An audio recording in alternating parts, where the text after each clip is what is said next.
Olá, meu amigo, olá, minha amiga, tudo bem? Meu nome é Marco Antônio e hoje, em Falando Nisso, eu vou falar sobre um tema que é a última moda. E eu acho que vai continuar sendo uma moda por algum tempo. É o chamado ajuste fiscal. Mas o que é o ajuste fiscal? O ajuste fiscal é um conjunto de políticas que o Estado utiliza para conter os gastos públicos de forma que as despesas não superem as receitas. Em outras palavras, o Estado não pode gastar mais do que arrecada. Não é aí uma definiçãozinha mais ou menos técnica, não é o ajuste fiscal. Olha só, me acompanhe, por favor. O ajuste fiscal não é um conjunto de medidas, de procedimentos, não é? A promover o equilíbrio macroeconômico. Ou seja, como o Estado ele é o maior ator na economia, o Estado arrecada bilhões e bilhões, não é, por mês na economia, e devolve isso por meio de gastos públicos, obras públicas, serviços públicos, pagamento aos seus servidores. Então, o Estado ele tem que controlar as suas próprias contas públicas para poder controlar toda a economia. Certamente, se nós estamos falando de um ajuste fiscal, é porque em algum momento as contas públicas do Estado acabou por se desajustar. Mas vejamos ainda, não é? O restante da definição, ajuste fiscal é um conjunto de medidas dedicadas a promover o equilíbrio macroeconômico. Uma administração racional, feita por meio de um alinhamento contábil, planejado e transparente, ou seja, com prestação de contas ao público, aos cidadãos, racionalizando as despesas. Esse racionalizando as despesas, em poucas palavras, cortando gasto público, é isto, né? Racionalizando as despesas e buscando ampliar as receitas. Ampliar receitas, Marco Antônio, isso tem a ver com o aumento da carga tributária, com vistas à formação de um caixa, suficientemente robusto para os investimentos. Então veja, meu querido, minha querida, o que é o ajuste fiscal? É uma política na qual o Estado, por meio de uma contenção das suas despesas, não é? Ele segura algumas obras públicas, segura alguns gastos, não é? Segura alguns contratos e por um aumento de receitas, ele vai buscar atingir aquilo que é o chamado equilíbrio fiscal, ou seja, uma situação no qual as despesas públicas não podem superar as receitas públicas. Agora, logicamente, se as despesas públicas não vierem a superar as receitas públicas, nós vamos ter um resultado positivo, concorda? Não é? Minha receita é maior que minha despesa, logo eu vou ter uma sobra de caixa. E com essa sobra de caixa, o Estado utiliza isso para pagar os juros da dívida pública, não é? Da União. Então, veja, os objetivos de forma bastante sintética, olha aí, né, do ajuste fiscal, não é? Então, primeiro, equilibrar as contas públicas, logicamente, é o dever de casa, né? Parece-me que está sendo feito nesse momento. Nós estamos sentindo isso, né, em toda a economia brasileira. Não é? Segundo, as despesas públicas não podem superar as receitas públicas. Não é? O Estado não pode gastar mais aquilo que ele arrecada. É por isso que foi criada uma lei chamada, não é, Lei de Responsabilidade Fiscal, a LRF, Lei de Responsabilidade Fiscal, justamente para obrigar o Estado a fazer o dever de casa, não é? Que mais? Não é? Esse ajuste fiscal vai buscar, se certamente, controlar as despesas públicas e aumentar as receitas, gerar o chamado superávit, né? O superávit primário, tão perseguido pela economia, e conter, logicamente, um vilão terrível, não é, que é a inflação. De que forma, professor? Veja, meu querido, minha querida, o Estado ele está retirando dinheiro da economia, ele está injetando dinheiro da economia, ele está tirando dinheiro da economia por meio dos tributos e ele está devolvendo por meio dos seus gastos, por meio de obras públicas, né? Logicamente as empreiteiras recebem, pagam seus funcionários, compram máquinas, equipamentos e assim a economia, ela circula, ela funciona. Se o Estado, não é, ele arrecada mais do que ele gasta, ele está retendo dinheiro. E se ele está retendo imprimindo dinheiro, quer dizer que a quantidade, o volume de moeda da economia está diminuindo. E diminuindo quer dizer que as pessoas tenderão a gastar menos, as empresas também, as pessoas jurídicas, e dessa forma a inflação tende a ceder e a arrefecer. Logicamente que aqui eu estou tirando de fora, estou ignorando a política monetária, eu estou explicando apenas do ponto de vista da política fiscal. Política monetária eu já expliquei num outro vídeo desse, explicarei outros adiante.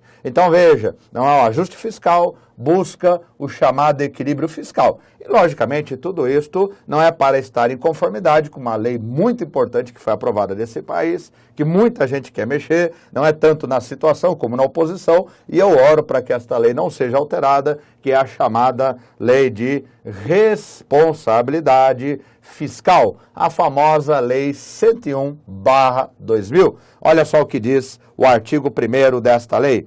Não é a lei de responsabilidade fiscal, não é talvez um dos maiores ganhos jurídicos para as finanças públicas do Estado brasileiro, não é? A LRF, 101/2000, de 4 de maio, não é? O artigo 1º dela diz muito categoricamente, esta lei complementar estabelece, veja meu querido, minha querida, normas de finanças públicas voltadas para a responsabilidade da gestão fiscal. O que é uma gestão fiscal responsável? Uma gestão fiscal responsável é aquela na qual eu tenho o equilíbrio entre as receitas e as despesas. E eu também tenho a chamada prestação de contas, naturalmente. Olha só o parágrafo 1º, que é bastante esclarecedor dessa lei.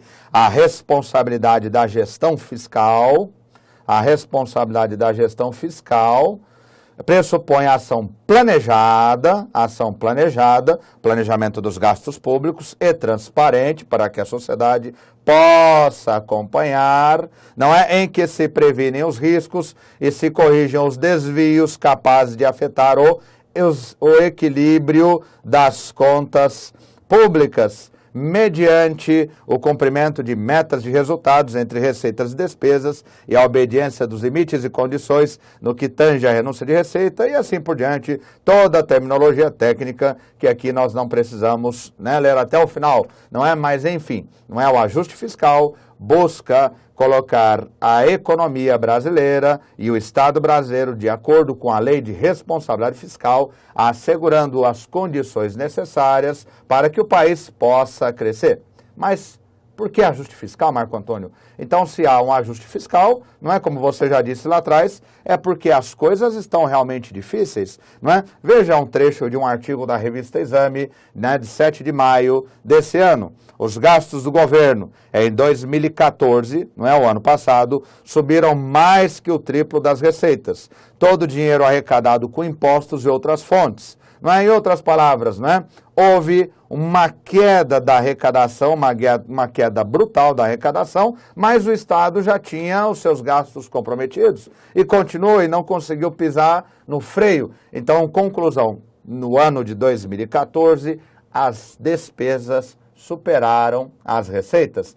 E se as despesas superaram as receitas, nós entramos no chamado desequilíbrio fiscal, que é uma situação, no mínimo, perigosa para o país. Pelo menos é o que concordam todos os economistas, quer sejam de direita, quer sejam de centro, quer sejam economistas de esquerda. Não é uma concordância bastante forte? Quais foram os motivos desse desequilíbrio? Vale lembrar alguns, meus queridos, né, dos motivos do desequilíbrio econômico. Um deles, logicamente, o setor elétrico, que já vinha com um gargalo terrível, não é o setor elétrico que vinha com as suas, não é, cobrando as suas contas muito abaixo do que era capaz de manter os custos, foi pedir socorro para o governo e, logicamente, o governo não teve como dizer não. Sabe-se que nesse país, um dos elementos que realmente quebra o crescimento econômico é a falta de energia elétrica. Experiência essa que nós aprendemos com o apagão lá no passado. Então o governo teve que socorrer o setor elétrico, não é? Outro motivo também que complicou bastante a situação em 2014, não é, foi a nossa seca, não é? Os reservatórios aqui no estado de São Paulo, que eu convivo aqui, não é? A gente vem acompanhando esse desespero, não é? A reserva de águas aqui da Cantareira, da Billings, né? Passei esses dias por lá, nunca vi tão baixo aquelas represas, né? Baixos o nível de água. Portanto, se nós não temos água suficiente, é lógico que um país como o nosso, não é que investiu durante décadas, numa das energias mais respeitáveis, não é que a energia a partir da hidroeletricidade, teve que apelar para a termoeletricidade. Acionamos as nossas mais de 1.100 termoelétricas, principalmente boa parte delas funcionando à base de diesel, carvão, combustíveis muito mais caros. Então, ano passado, o governo teve uma despesa muito pesada, também acionando as termoelétricas para que o país não ficasse sem energia, não é? Tá certo? Outro fenômeno também foi a queda na produção industrial e a queda no comércio, não é? Queda de vendas. Ora, se eu tenho queda na produção industrial, então eu vou ter queda na arrecadação do IPI, eu vou ter queda na arrecadação da contribuição sobre o lucro líquido, eu vou ter queda na arrecadação de uma série do imposto de renda da pessoa jurídica, não é? Logicamente que se nós temos uma queda, não é, na indústria, temos uma queda no comércio, nas vendas, não é? Logicamente que o Estado perdeu a arrecadação. Daí as contas pioraram, fechamos o ano com o chamado déficit primário. Chegamos no final do ano com déficit primário. Então é por conta disso que nós temos que retomar o chamado equilíbrio fiscal. Não é? O nosso ministro do Planejamento, Orçamento e Gestão, um dos dois maestros do ajuste fiscal, não é? Já disse também em artigo bastante recente, né? Olha aí, segundo o ministro Nelson Barbosa, a meta que o ajuste fiscal dure 2 anos, não é? Então fique atento, né? O governo está pensando aí em 2 anos de ajuste fiscal. Esse é o prazo. Ou seja, saindo do déficit primário que nós tivemos, não é, de 0,6% do PIB o ano passado, e indo para um superávit de 1,1% este ano e 2% em 2016, reequilibrando toda a economia. Mas certamente, o que diz o ministro, o Brasil está elevando gradualmente o seu resultado primário para garantir a estabilidade da macroeconomia e viabilizar a recuperação do crescimento econômico de modo sustentável. Mas, entre os dois maestros, o ministro Joaquim Levy certamente é a figura mais famosa, é a mais destacada, porque, afinal de contas, é ele que controla o cofre.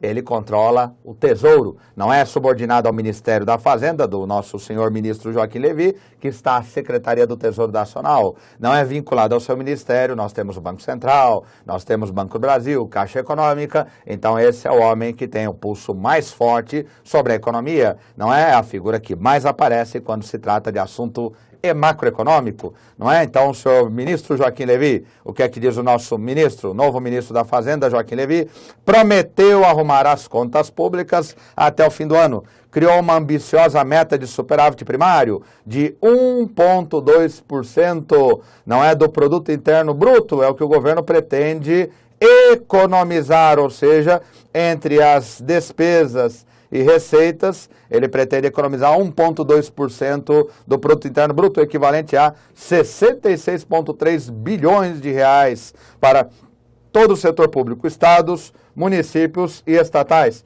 E como é que o ministro pretende fazer isso, professor? Ora, você já está assistindo. Corte, corte, corte, também corte, corte, corte, vai cortando, né? Vai cortando, certamente naqueles setores que têm menos força política, não é? Educação, né? Nós tivemos cortes aí muito pesados, né? Nos investimentos, em vários ministérios, né? Cortes pesados e, logicamente, além dos cortes, aumento de arrecadação. Aumento de arrecadação significa aumento de carga tributária que está sendo discutida no nosso Congresso Nacional. Ainda bem que a nossa carga tributária é bem pequena, nós não vamos nem notar, não é? E, logicamente, que os nossos cartunistas, sendo aqui a República Federativa do Brasil, não perdoam o ministro, né? E ele já ganhou aí, não é, a sua imagem associada à tesoura, não é? Alguns mais audaciosos resolveram chamar ele de ministro, né, Joaquim Levy Edward Montesoura, não é? O homem dos cortes.